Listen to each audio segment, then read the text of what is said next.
Oi, meu nome é Fernanda, eu sou mãe, historiadora e pedagoga. E hoje eu vim falar com vocês sobre como trabalhar o Halloween e o Dia do Saci, que muita gente nem sabe que existe. Vem comigo!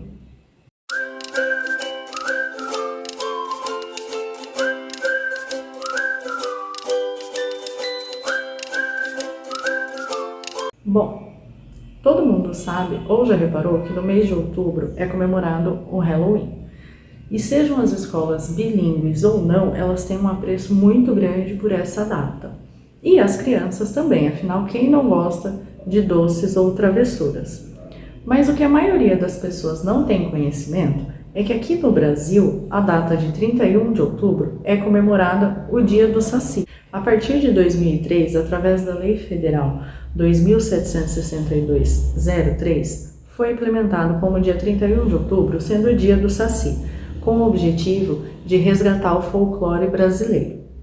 Mas as escolas continuam se valendo da data americana do Halloween, né, para apresentar a história americana para as nossas crianças e para os nossos alunos. Meu objetivo aqui é trazer, como historiadora, né, trazer um pouco da nossa história e como trabalhar ela em casa com as nossas crianças também, que é o que eu tento fazer aqui com a minha baixinha.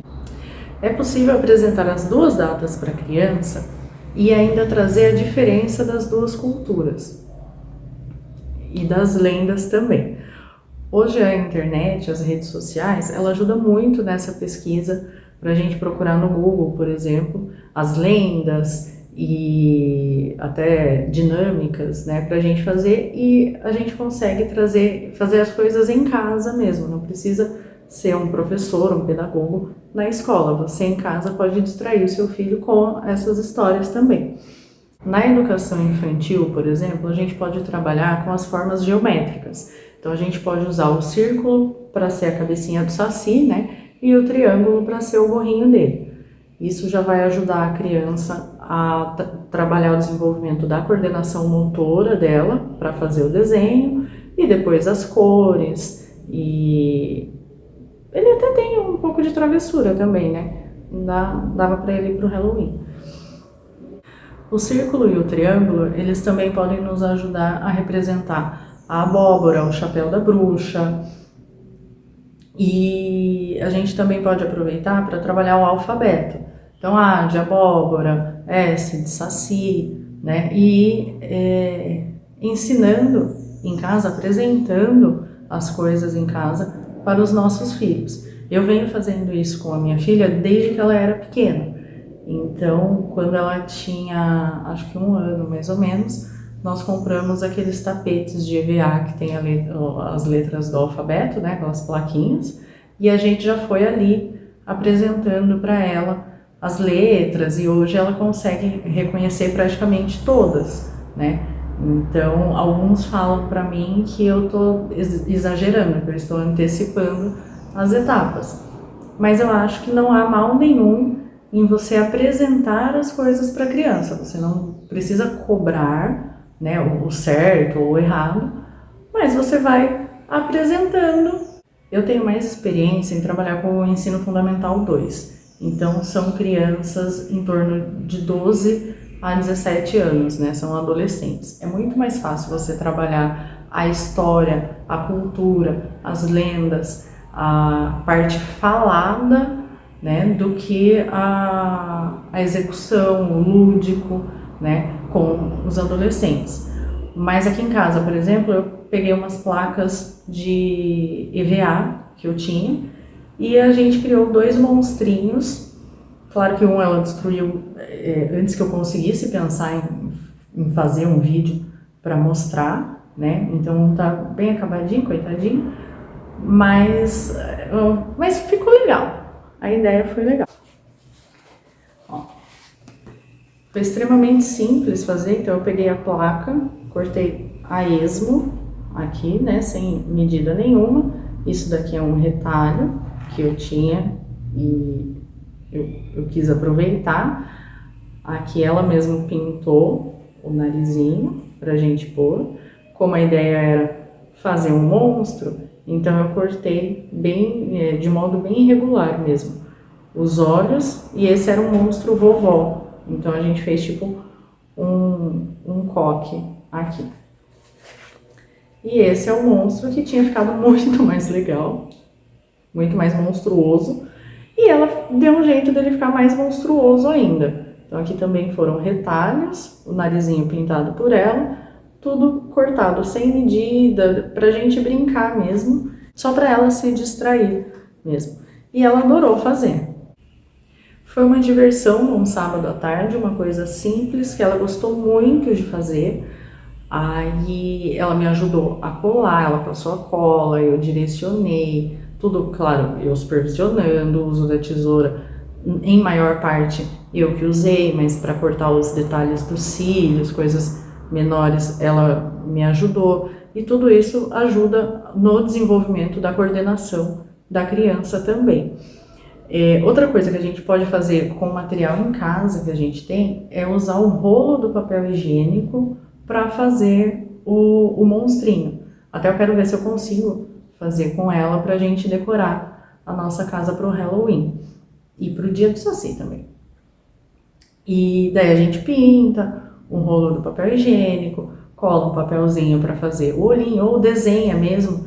Inclusive eu pensei em fazer uma abóbora com o olho, o Jack Lantern, com o olhinho desenhado, né, o triângulo, tudo, assim, de maneira bem simples, que distraia a criança, que você consiga introduzir a história, né, o conteúdo do que vocês estão fazendo, de uma maneira leve, e é um jeito também da gente não só tá dando ali uma atenção para a criança, mas a gente ter um momento junto, né, uma brincadeira diferente, que foge um pouco da rotina. E para eles é muito importante esse momento. Ela saiu com as placas de EVA, com os monstros dela, pela casa assustando o vô e a avó. E foi muito divertido, sabe, de ver a alegria dela, assim, muito gostoso. Criar fantasias também é uma possibilidade muito gostosa, até um baile de fantasia em casa, né, uma diversão ali em família. Então você pode fazer o gorro do Saci, ou então eu tive essa ideia inspirado em um mêsversário dela de Halloween, que no mêsversário dela a gente pegou o tule, né, o tutuzinho de tule, e fizemos uma cordinha, e nessa cordinha nós amarramos outras cordinhas de tule, várias fitinhas mais ou menos do mesmo tamanho, e eu fiz uma sainha, porque era Halloween, né, e ela era uma bruxinha. Aí, num dado momento, até se eu achar a foto, eu vou colocar por aqui. Num dado momento, eu coloquei essa sainha na cabeça dela. E eu falei que ela ficou parecendo um cientista maluco com o cabelo roxinho, né? Daí veio a minha ideia de fazer isso para representar o Curupira, que tinha o cabelo vermelho. Então a ideia é o que é? Você pegar o tule vermelho, faz esses rolinhos, né? Esse saiotinho e põe na cabeça. E ele fica daí com o cabelinho vermelho igual ao do Curupira.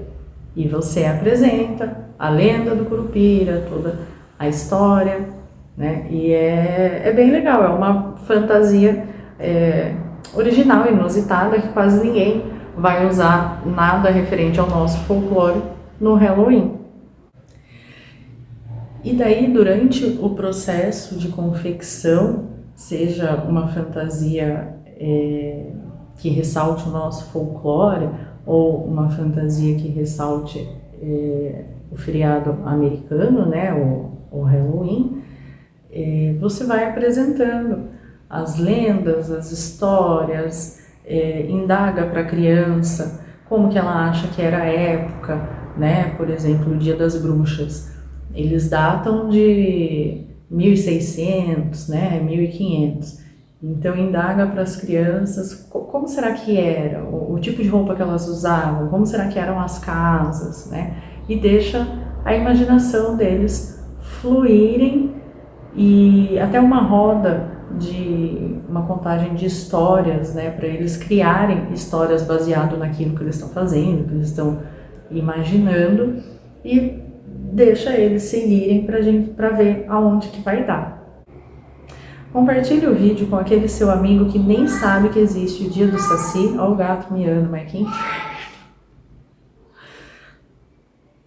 Compartilhe esse vídeo com aquele seu colega que nem sabe que existe o dia do Saci. E vamos fazer o nosso folclore ser cada vez mais conhecido, cada vez mais cuidado